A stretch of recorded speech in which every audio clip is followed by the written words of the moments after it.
Terima kasih Bang Tola, Tobek Lala. Ustadz, tadi Ustadz cerita bahwa Rasulullah juga bergurau, tapi gurauannya itu tidak pernah berdusta, dan itu yang tidak boleh kata Rasulullah. Sementara teman-teman pelawak sadar atau tidak sadar lawakannya itu banyak berdustanya juga Ustadz, cari-cari mengada-ada kan, karena memang tujuannya untuk membuat orang tertawa. Tapi kalau saya kan, maaf, saya bukan pelawak, saya peragawan Ustadz, jadi peragawan pakaian anak-anak. Jadi saya dengar dusta kan gitu ya, contohnya kayak tadi gitu, atau bopak umpamanya dia mengatakan dirinya ganteng, dia cerita bahwa banyak cewek yang suka sama dia, itu kan berdusta Ustadz. Iya kan, fitnah kan. Kita Willy enggak, tapi kalau soal ketampak jadi mohon dijelaskan kembali oleh Ustadz Abdul Somad batasan bagaimana di dalam melawak yang tidak boleh berdusta, sehingga kalau memang ternyata pelawak tidak boleh berdusta dalam melawakannya, mungkin saya sedang pikir-pikir dulu untuk melanjutkan profesi ini Ustaz. Saya takut masuk neraka. Terima kasih Ustaz Abdul Somad. Assalamualaikum warahmatullahi wabarakatuh.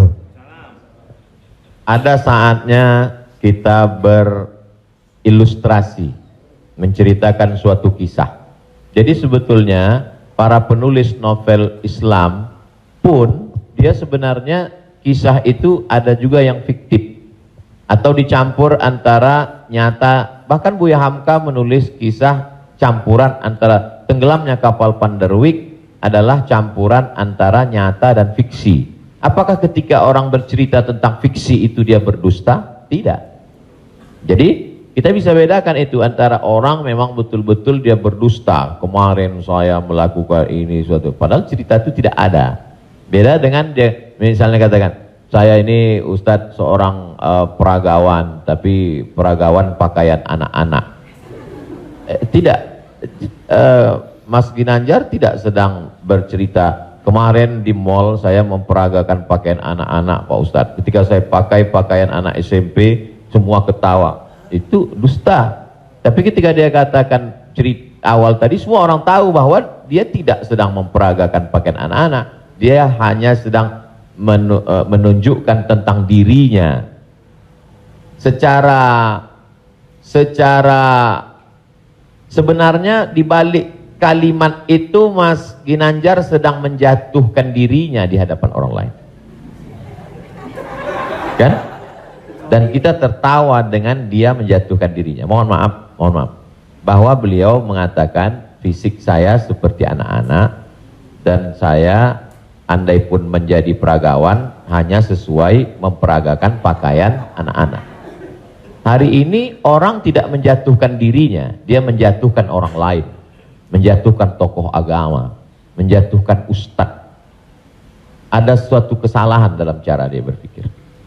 Bahwa beliau menjatuhkan dirinya, dia tidak usah. Karena dia sedang, tapi dia tidak sedang berbohong. Dia hanya sedang bercerita. Insya Allah penjelasan saya itu bisa dipahami.